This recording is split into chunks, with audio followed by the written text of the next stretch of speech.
Of all the world's marvelous creatures, nothing is larger or more captivating,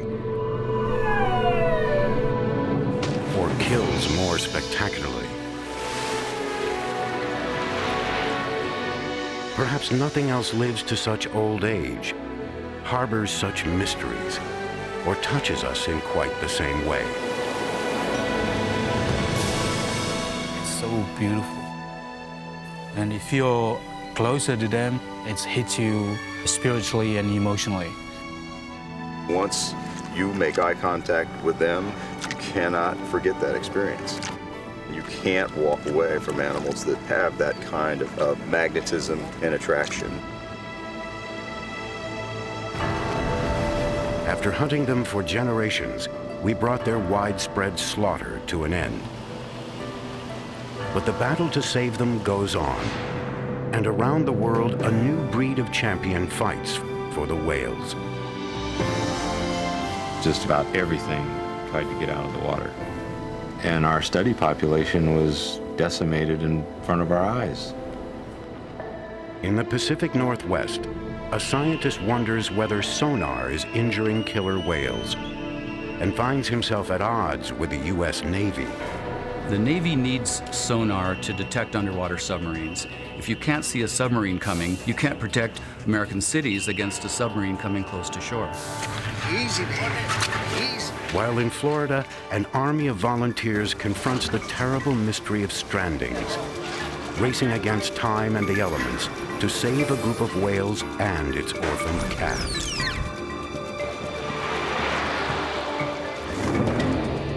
In the chill waters of the Arctic, scientists risk life and limb to study the utterly mysterious bowhead whale.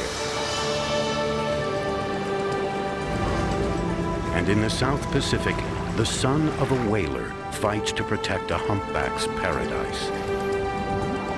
A new chapter is being written in the ancient text of whales and humans, as a new generation pushes back the frontiers of knowledge to save these enchanting and fantastic beings.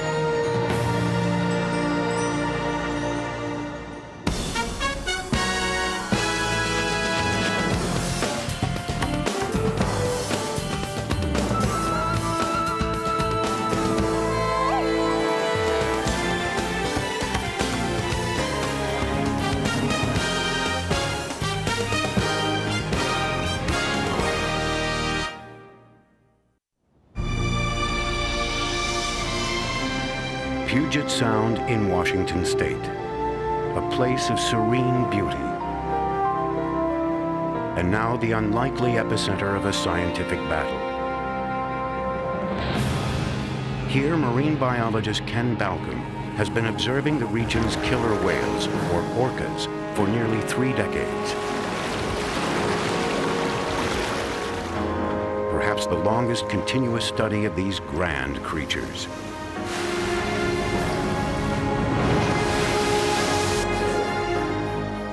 Animals I've known for much of their life, the younger ones for all of their life.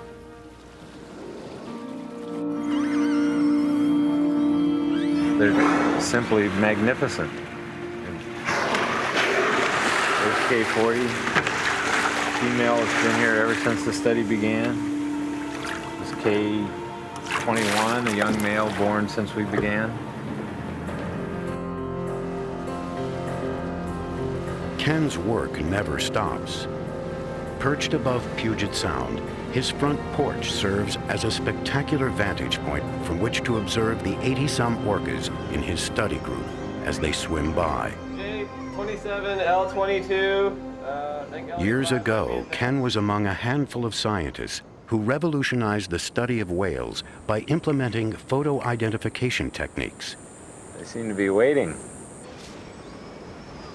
Today, he and his volunteers photograph and videotape the whales' movements, while an underwater microphone records their distinctive calls.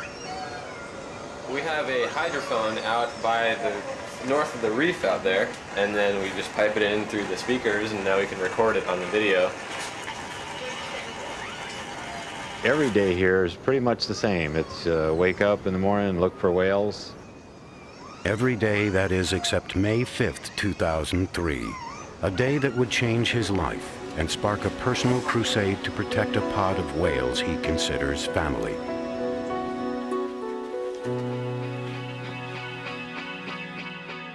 It is a family he has come to know through thousands of hours of videotape and some 100,000 photographs taken over the course of nearly 30 years. So this is that frame right there? Yeah, it's that frame right there.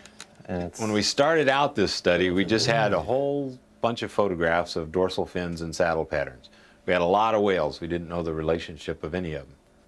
But as we continued the study, we came over here in time, and we could track the genealogy. As a mother had a baby, we could see its relationship with the mother. She maybe had sisters and brothers that traveled with the baby, and the baby may have had a baby itself, another generation.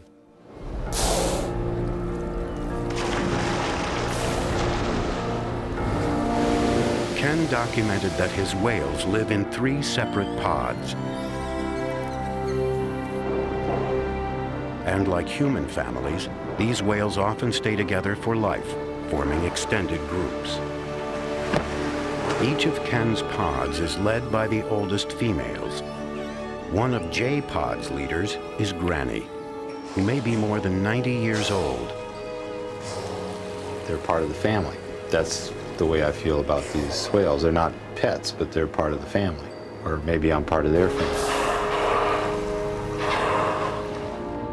Each fall, Ken says goodbye to the whales as they head out to the open sea, perhaps following the salmon. In the spring, when the fish return to spawn, the whales reappear.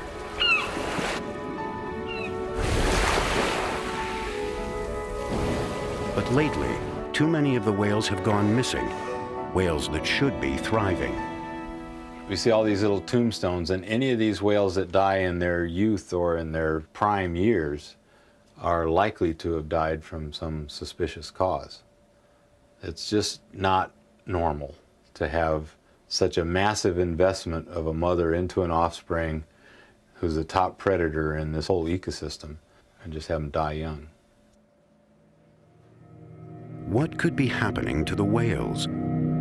Ken knew that pollutants and declining salmon stocks were taking their toll, but he suspected something else was at work as well. See who that is out by that little boat? Then came the shock of May 5th, 2003, in an eruption of sound.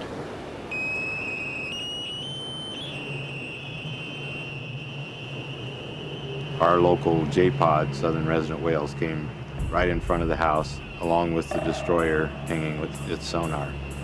It was a remarkable sort of laboratory kind of experiment that I couldn't have designed in advance. Within minutes, Ken observed Dahl's porpoises racing from the area.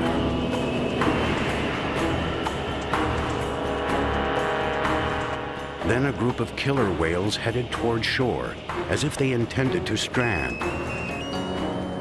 Ken could see they were members of J-Pod, Granny's clan. I try not to get angry about things, but this just sort of welled up from my stomach to my throat, and I just wanted to shout.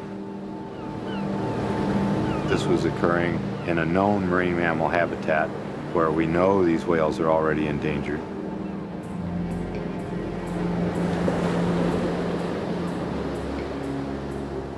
A former Navy officer himself, Ken was acutely aware that the lives of thousands of men and women depend on sonar every day. But he also knew from first-hand experience that sonar can be harmful to some whales. Ken desperately tried to get word to the ship, as did others who were near the strait that day. About 4 hours after the exercise began, the message got through and the Navy turned its sonar off. But Ken remained concerned about the long-term consequences. I'll be back here pretty quick. He would watch the whales carefully for the next few weeks, monitoring them for any change in their behavior. And J2 showed up from the north, and then they all kind of broke up. In the Florida Keys, a different kind of crisis unfolds. More than 24 whales have stranded in shallow water. They are pilot whales, among the most social of their kind, and the most notorious for this baffling and apparently suicidal behavior.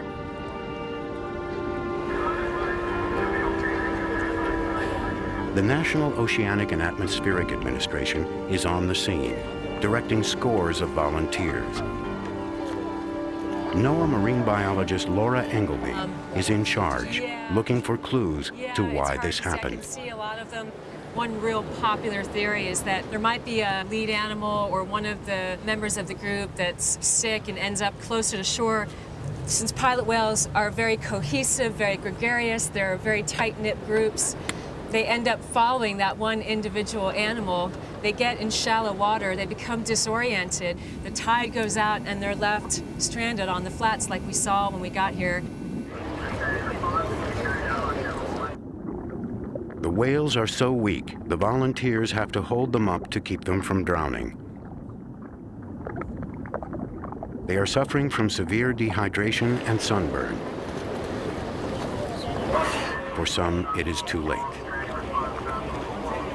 We had a marine mammal veterinarian come on scene, and those animals that looked like they were just suffering, we just felt like the most humane course of action was to euthanize some of them, so we had to do that.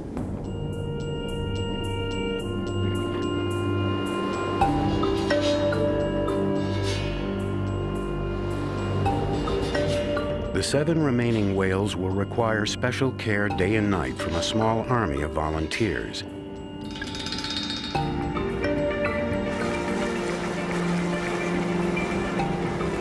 Members of 2 local rescue groups, the Marine Mammal Conservancy and the Florida Keys Marine Mammal Rescue Team, are in the vanguard. Local residents go absent from work to help, and vacationers abandon their holiday plans. It takes more than 100 a day in 4-hour shifts to keep the whales afloat.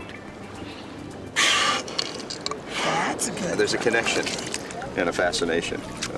Once you make eye contact with them and they've made eye contact with you, you cannot and you will not forget that experience. The Marine Mammal Conservancy's Rick Trout has worked to save stranded animals for more than 20 years.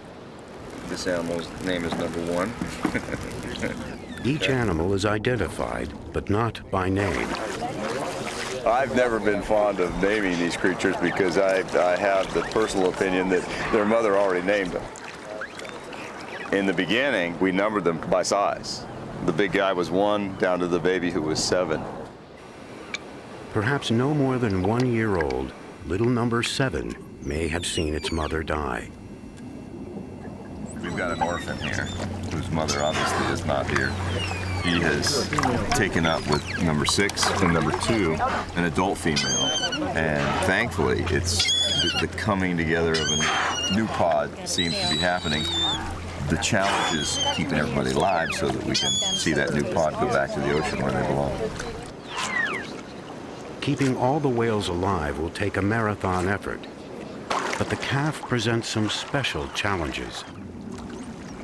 It's got a few little teeth, and maybe if we can open up here, see if we want to. You're still cutting teeth. See if there's just little nubs that have come out, and she's sticking her tongue out at you. Thank you very much. Not quite ready to catch fish. The orphan has a lot of growing up to do. It must bond with the other whales or face a life in captivity. In the view of many here, a fate worse than death. That was good. Why whales strand themselves is one of the most bewildering mysteries surrounding these great creatures. But it is hardly the only one. For all the communion we may feel with whales and dolphins, we know shockingly little about them.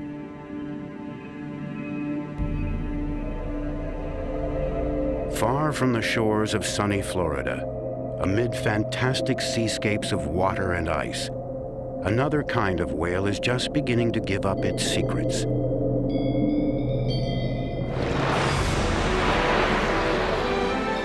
This is the Arctic's great bowhead whale. Once a coveted prize for European whalers, it was driven to the edge of extinction.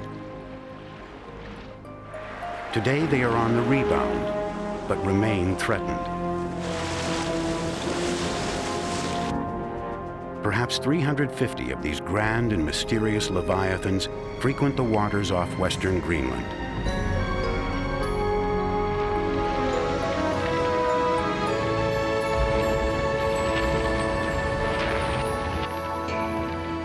Now, Danish scientist Mads Peter Heide Jorgensen has launched a groundbreaking study of these whales. I actually think maybe there's two. It's only in recent years that we are being able to find enough bowheads to do meaningful studies on them. The fact that we know so little about them gives an enormous challenge to try to figure out where they go, what they do, how they do it. Mads Peter has chosen a grueling line of work. Whales are among the hardest of all animals to study. And the Arctic is an utterly unforgiving environment in which to work.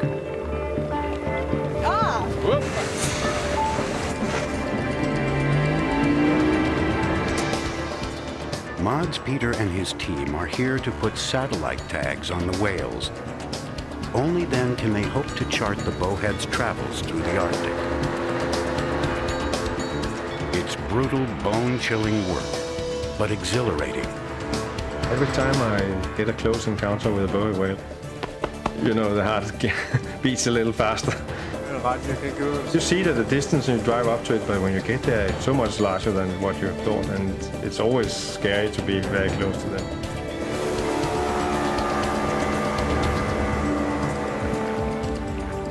Bowheads are among the largest of the whales, weighing up to 60 tons or more.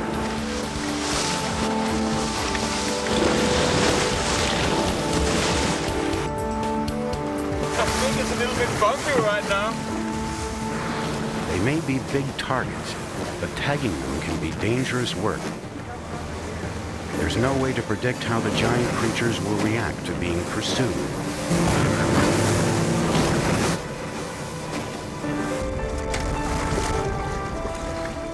The Arctic Ocean is an alien world for humans, but for the bowhead whale, this is home. At this time of year, food is everywhere. Millions of tiny shrimp-like copepods, each a rich bundle of fat, and then head off to parts unknown.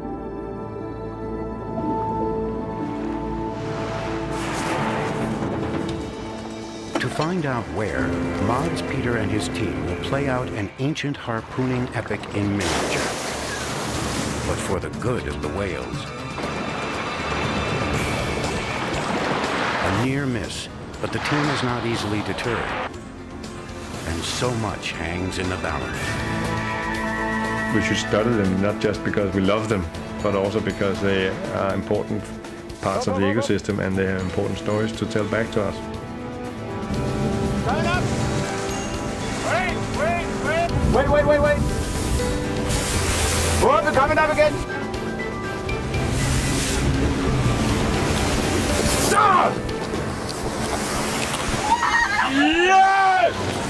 It went in all the way. The enigmatic bowhead sets off on its chilly course, taking us along via satellite.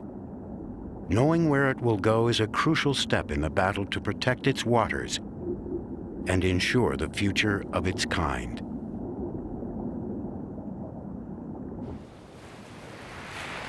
In Puget Sound, Washington, Ken Balcom pored over images from the naval sonar exercise of May 5th, 2003. I just wonder what it's like for these whales. We're seeing responses that suggest there's some of them trying to get their head out of the water. They're unsure of which direction to swim. Just how much hearing damage do they suffer as a result of this? And how important is it to their survival if they've lost hearing in this frequency range?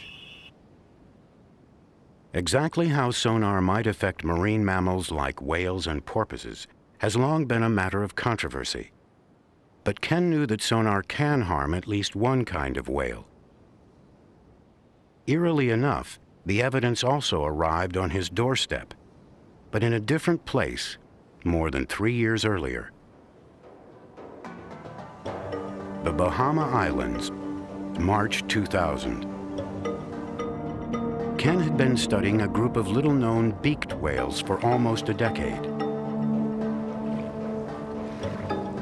One morning, the unthinkable happened. One of his whales came ashore. The most extraordinary part was that it swam in right in front of the house that we were staying in. It could have been a mile away and we'd never heard about it. As we were pushing the first whale out, neighbors reported another whale about a mile away. So we went down and kept it wet. And while we were doing that, other neighbors reported another whale.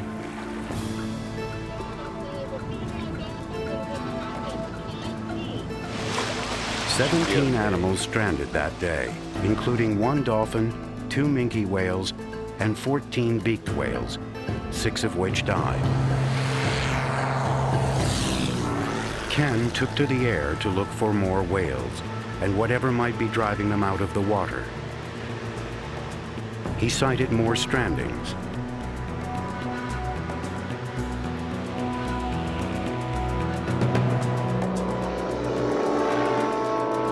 Then he spotted a U.S. Navy destroyer. Ken later confirmed that the destroyer was part of a Navy battle group engaged in a sonar exercise. Just about everything within 50 miles of that exercise tried to get out of the water.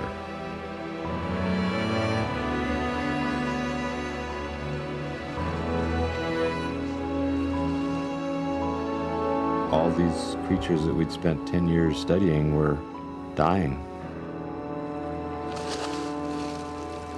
I was devastated by this whole event because, first of all, we were very attached to these animals. We came to know them, and our study population was being decimated in front of our eyes. But Ken needed proof. At the urging of a colleague in the Office of Naval Research, he collected the heads of 2 beaked whales. They were flown to Harvard Medical School and CT scanned. The results were striking. Both whales had hemorrhaging around their brains and ears. It was some of the first evidence suggesting that sonar can harm whales.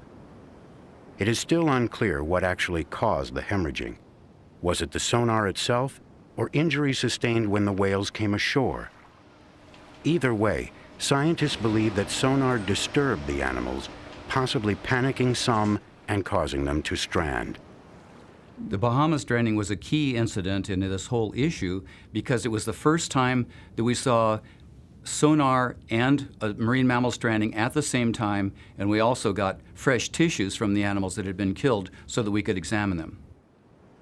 The report that I helped edit concluded that it was highly likely that the sonar did cause these animals to strand and die. The Navy agreed that sonar likely played a key role in the strandings and has taken steps to assure that it doesn't happen again. Just within the last 6 months, we've delivered a map of beaked whale hotspots of the world. So everybody in the Navy now knows what they didn't know 12 months ago. Dr. Robert Gissner oversees the Navy's multi-million-dollar effort to study the impact of human-generated noise underwater. The eventual goal? To find a way to train its people under realistic battle conditions without harming marine mammals. We're discovering that sonar has some adverse effects on marine mammals that we're very concerned about.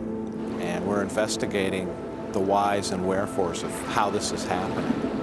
Because we're pretty much babes in the woods when it comes to understanding how sound works in the ocean. Why would sonar drive creatures like whales to strand?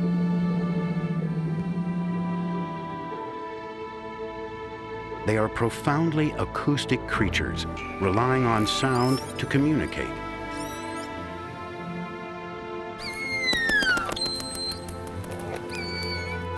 Many, like the killer whale, also use a natural form of sonar to navigate and to hunt, sending out sounds and reading what bounces back from their prey.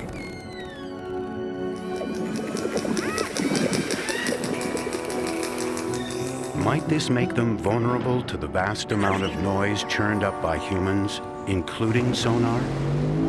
Sonar is used by many commercial ships, freighters, fishing vessels, and ocean liners.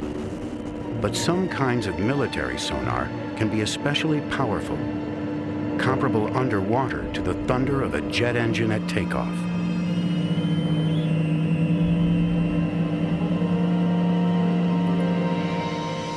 Still, no one really knows how this volume of sound is perceived by whales. And while the Navy admits its sonar almost certainly caused the beaked whales to strand, it has no evidence that killer whales are similarly affected. We don't have any indication that they're particularly bothered by sonars. This footage that Ken provided is really the first information I think any of us in the marine mammal community have had that killer whales might react to sonars in any way. The stakes for the Navy, and perhaps for all of us, are enormous. I think of 5,000 people sitting ducks on an aircraft carrier. They would be blind without sonar. If they can't see submarines approaching, then their own warships are in danger, or American cities might be in danger from attack by submarine.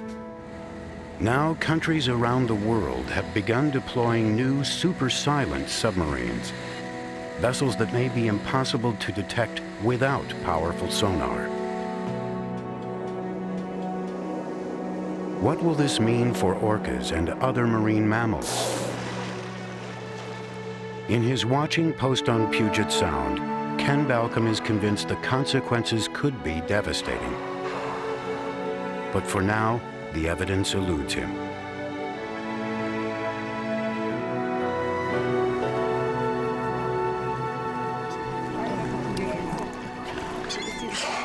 In Florida, the fight to save the pilot whales goes on. It is one of the most ambitious attempts to rehabilitate and release stranded whales ever undertaken. So this is number 7.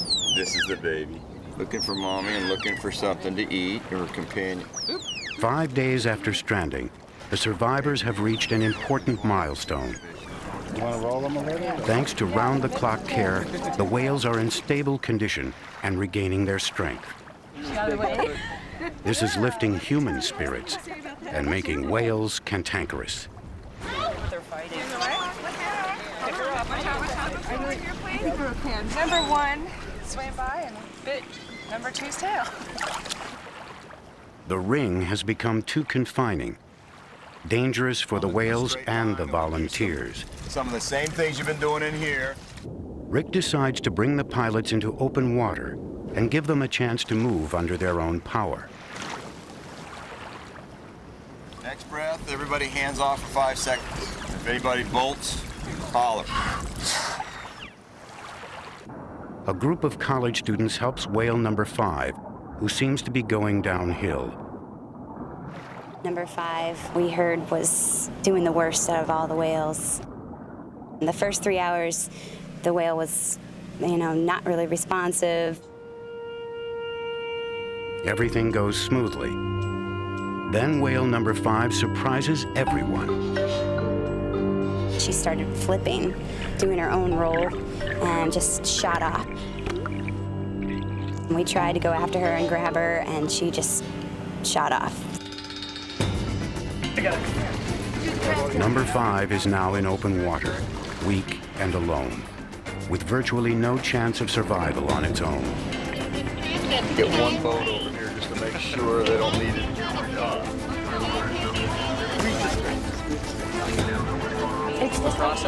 Within minutes, 2 airplanes and a helicopter have joined the search. I thought it was going to be a miracle to get her back to health before now, and it's truly going to be a miracle if she can survive all this.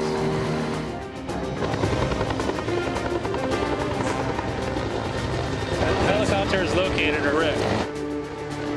After searching frantically, they finally spot the whale. Number 5 has stranded once again. By the time they get there, the whale is no longer breathing, and hearts break. She didn't make it.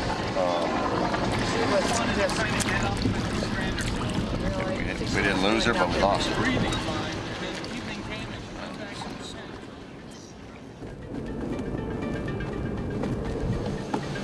But the whales are not the only force of nature confronting the volunteers.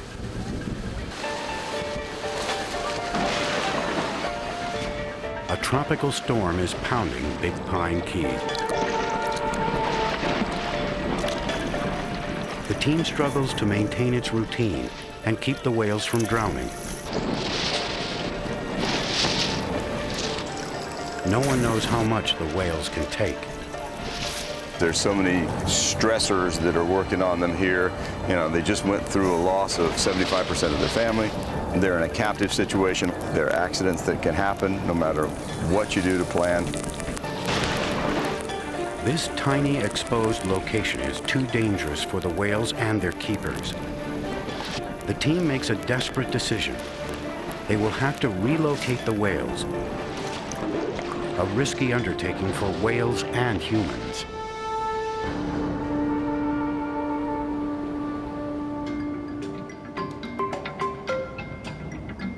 In the vast expanse of the South Pacific Ocean lies another battleground in the struggle for whales. A tropical island paradise known as Tonga.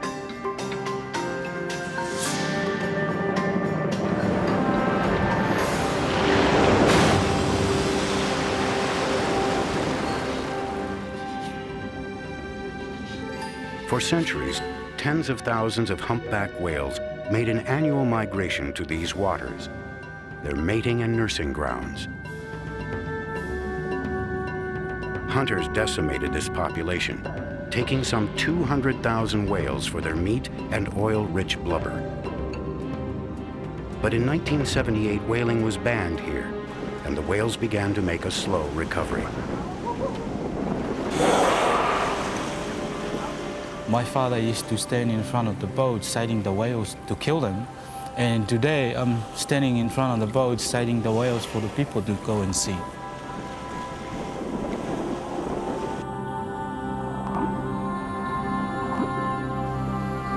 Felipe Tonga was not destined to follow in his father's footsteps. That sounds more like the female. Instead, he became a conservationist with the International Fund for Animal Welfare. To Felipe, the humpbacks are sacred. It's so beautiful. And if you're closer to them, or if they happen to be down below you underwater, the vibration just drives right through your body.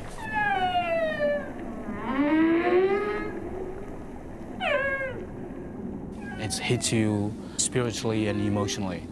You just, wow, you know, there was something else. You can't really explain it.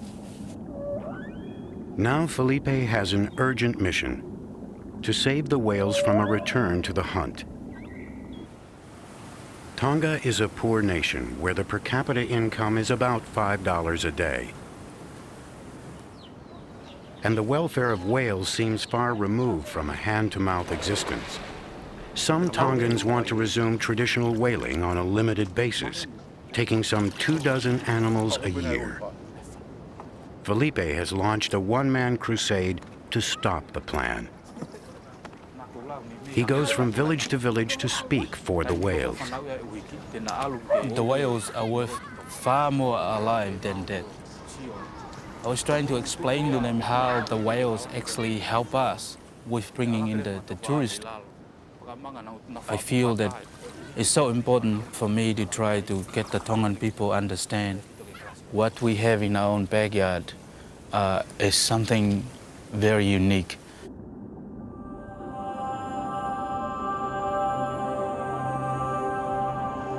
My name's Priscilla and I'm your Whale Watch guide today. Tourism is a main source of hard currency here, and the whales are quickly becoming the star attraction.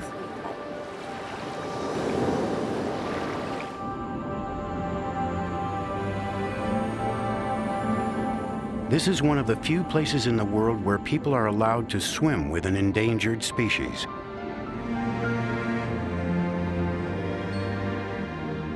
Felipe does not condone swimming with whales. Although the whales seem free to come and go as they please, he fears for the mothers and calves. Since a calf must surface every few minutes to breathe, and its mother usually will not leave the young one's side, these appealing pairs are the most accessible whales and the most vulnerable to disruption.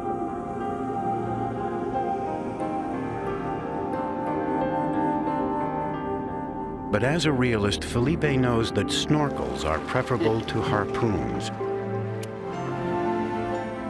But the prospect of resumed whaling still looms, and Felipe thinks that even the loss of 24 whales, particularly mothers, could be catastrophic. For the son of a whaling family, the battle to save Tonga's humpbacks is not yet won. I strongly believe that the whales are part of our culture. I want to see that what I'm trying to save will benefit the future generation to come.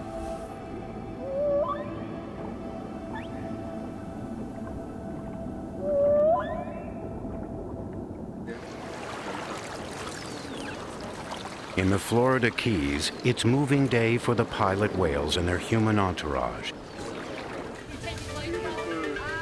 The entire critical care unit must be shipped across town. We've got to get everything in place before we move animals, and we have to move animals safely, and all the other things that happen today are just critical to that end.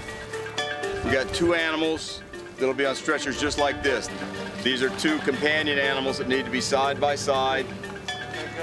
With no room for error, every move is practiced on humans before it is attempted with the whales. Slow and easy. We don't have good footing. An abandoned boat basin about 3 miles away will become the whale's new recovery ward.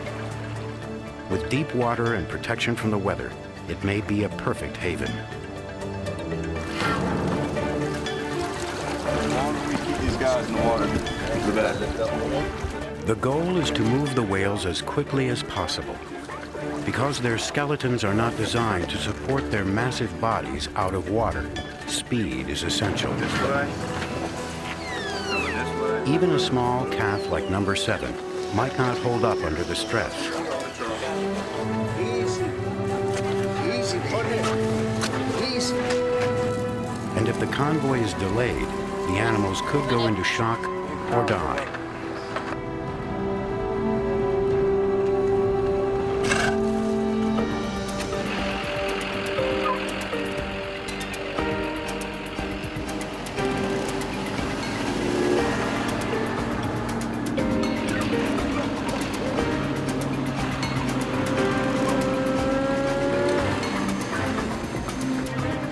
The team is especially worried about whale number 1. 1, 2, 3. At about 1,200 pounds, he faces the greatest medical risk. Come on, baby, breathe.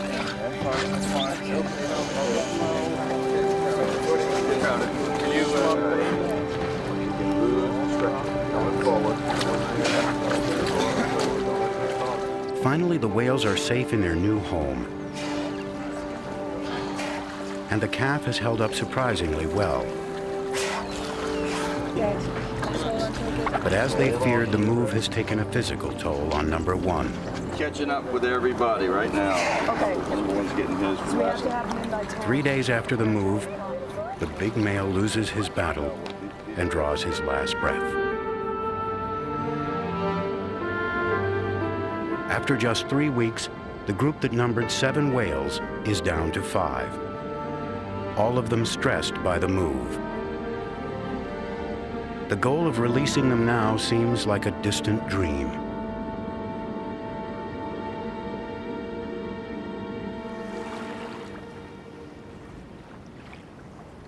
In Seattle, it's been months since Ken Balcom witnessed the sonar exercise in Puget Sound.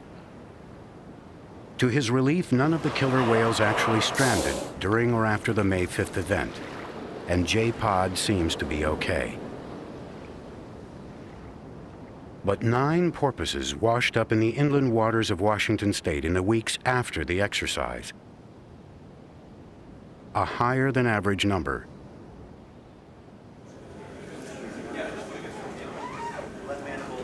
The U.S. government launched an investigation into the deaths. The scientists discovered that some of the animals died from natural causes, and they found no evidence of harm from sonar in any of the stranded porpoises. But according to their report, some of the animals were too decomposed to yield definitive results. And even in those that could be studied, the scientists could not rule out underwater sound as a contributing factor. Here you go. There you go, 2 of them. Fueled by uncertainty, the debate over sonar has become contentious, pitting navies against environmental activists around the world. Some argue that sonar is a relatively small problem, that toxins, fishing nets, and habitat degradation are the real killers. But the issue of sonar is not likely to disappear until its effects are truly understood. In the meantime, the Navy must, by law, avoid harassing whales, a task that will be easier when science provides more answers. I think that the next year or so will bring tremendous progress in understanding what's going on and developing methods that will enable the Navy to do its job and also enable us to protect the environment. The Navy is now anticipating warfare close to our shores instead of on the deep ocean. And so their exercises tend to be in shallower water where most of the marine mammal populations are. So we're seeing more interactions between sonar and marine mammals now than we used to see. But certainly they can coexist. And we can cut down the number of deaths that we're seeing by carefully avoiding areas where we know marine mammals concentrate. One of those areas is Puget Sound, Ken Balcomb's doorstep. I definitely understand Ken's viewpoints on sonar. Twice now he's had a major study site of his interrupted by sonar. And I think that if I were him, I would probably be encouraging the Navy to work elsewhere as well. In February 2004, the Navy said it would avoid using sonar in Puget Sound when orcas are present. A small sign of hope for Ken and perhaps for the whales.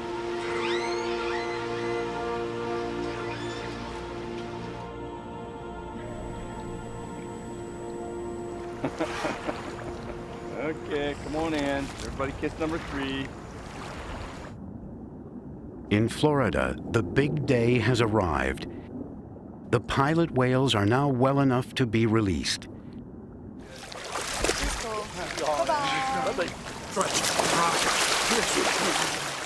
NOAA has decided to release little number 7. If all goes well, it may be the youngest pilot whale ever returned to the wild. Making a decision whether or not to release him was agonizing. No one's certain if he'll be able to find food on his own. But we're really hoping that we're putting him in a situation where he can learn from these other whales how to feed himself. Over the past 2 months, number 7 has bonded with 3 other whales and is especially close to the oldest, number 2. The young whale is also eating fish, even live fish. But of all the whales, the youngster will face the greatest risks when it is returned to the ocean, especially if it gets separated from the group. The lone pilot whale doesn't have a very good chance at survival. We're going to be monitoring him very closely using its satellite tag, and if we see that he's having any problems out there, we're going to be there to recover him if necessary. The biggest challenge is preserving the new pod's essential bonds. Number 7 and the whales he is closest to will ride together on this barge, which has been specially modified to support them. For Rick, this is a bittersweet moment. Everybody's as excited as can be and preparing for the other part of this, which is the sadness of seeing some friends go away once and for all.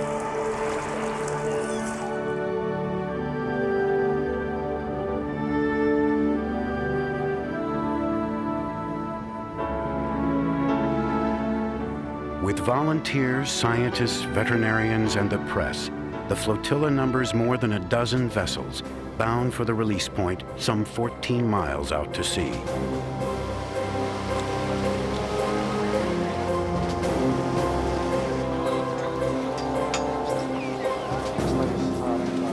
The plan is to release all the whales at one time. Everything depends on whale number 2, the likely pod leader. She's the glue that holds the group together.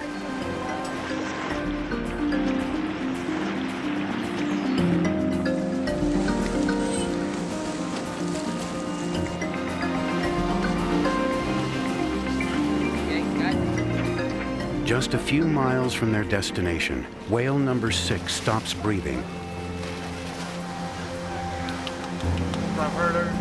If she dies, the group will be smaller and more vulnerable as it swims to freedom.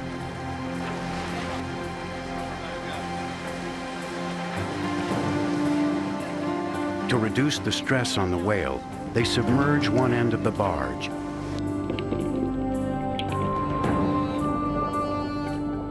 And the waters of the Atlantic Ocean flood in. For long moments, the volunteers hold their breath. Then whale number 6 finally takes one of her own.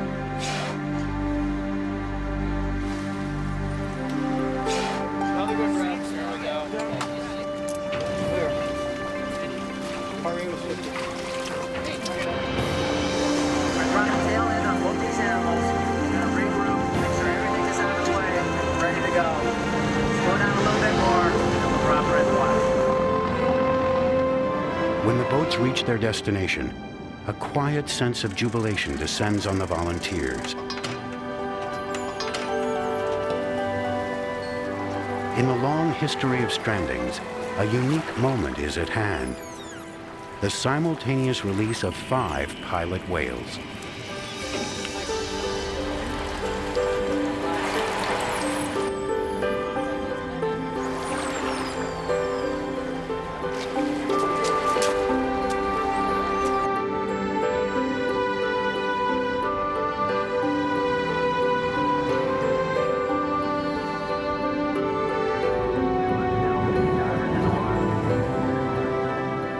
For the first time in 114 days, the pilot whales feel the warm waters of the Gulf Stream.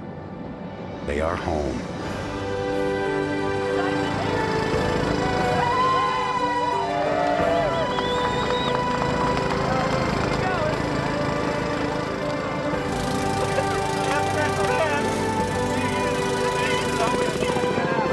Whales 2, 4, and 6 move out together. Nearby, the youngster of the group is swimming not far from whale number 3. We're happy. We're relieved. Do it again. So happy. So happy. It's incredible, and just can't wait to hear how they're doing out there. Today it went flawlessly. The tracking devices will tell us in a couple weeks just how really well we did, and that's where the report card comes in.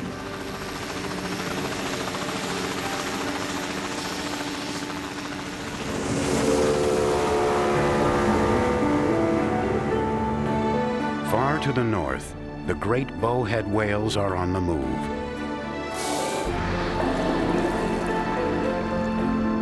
Their satellite tags continue to work, showing that these behemoths travel greater distances than anyone knew.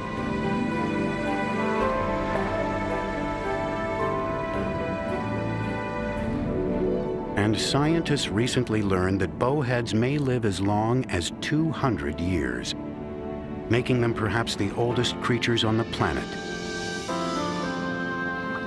Some of these great whales may have been calves in Thomas Jefferson's time.